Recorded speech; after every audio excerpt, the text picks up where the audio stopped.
Introducing dramatic storytelling into your early years provision.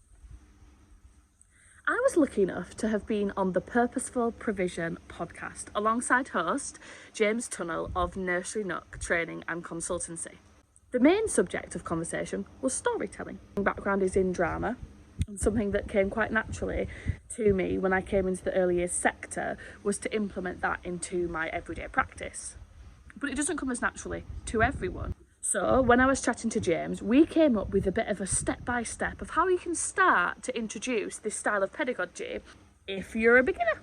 So we should all be reading stories, we know this. It's a massive part of the early years foundation stage. We want children to have a love of books and a love of reading. So reading books every day, several times a day is really, really important. And I hope that we're already doing that, I shouldn't have to tell you. But how good are we at reading these stories?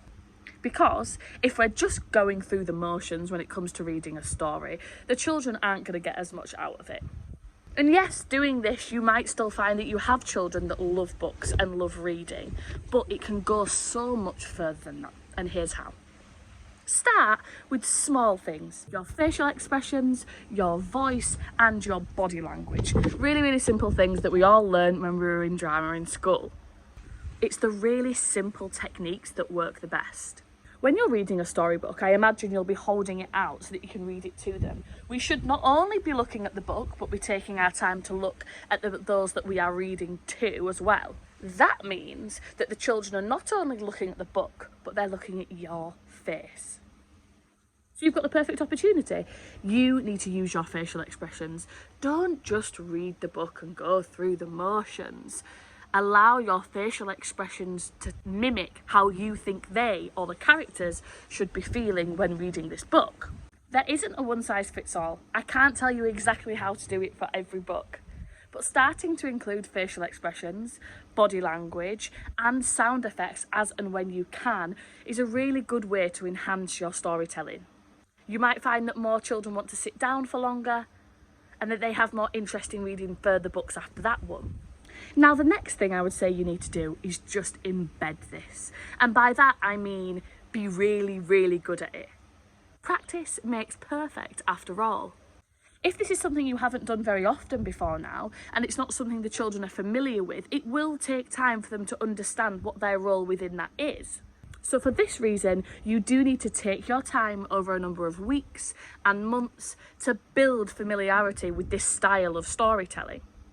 Plus, you want to get more confident in your storytelling abilities, and the more you read and the more you show, the more you will build in confidence. When you've done this over a period of time, the natural step on from here is to invite the children into that world with you. They're already part of the story. I'm sure they're already giving you their little tidbits of thoughts of what's happening. They'll be extending the story later on during their role play or small world play perhaps. So why not invite them into the story right there and then? Let's go beyond the facial expressions, the body language and the sound effects and really bring them into that world. And I literally mean stand up, get them to stand up and everyone pretend that you're in the story. It's as simple as that. I always think one of the best ways to start this is when a new setting is introduced within a story. You go into a forest or a castle or a maze. Whatever it is, use the opportunity to stand up and encourage the children to do it too. And look around the room as though you are in that setting. You don't need to tell the children what to do at this point. You doing it, modelling it, will encourage them to do the same. Some children may not understand at first, and that's okay. Just allow them to watch and allow them to take it all in. Like with the first step, when you're up in this level of provision, it will take a certain amount of time to embed. So we'll need to repeat it over a series of months and over a series of stories. And again, as I mentioned initially, children need to understand their role within this. If children have never been to the theatre before, if children aren't read to very much at home, they may not understand the relationship between participant, audience and narrator and how those lines become blurred when you enter into the drama play.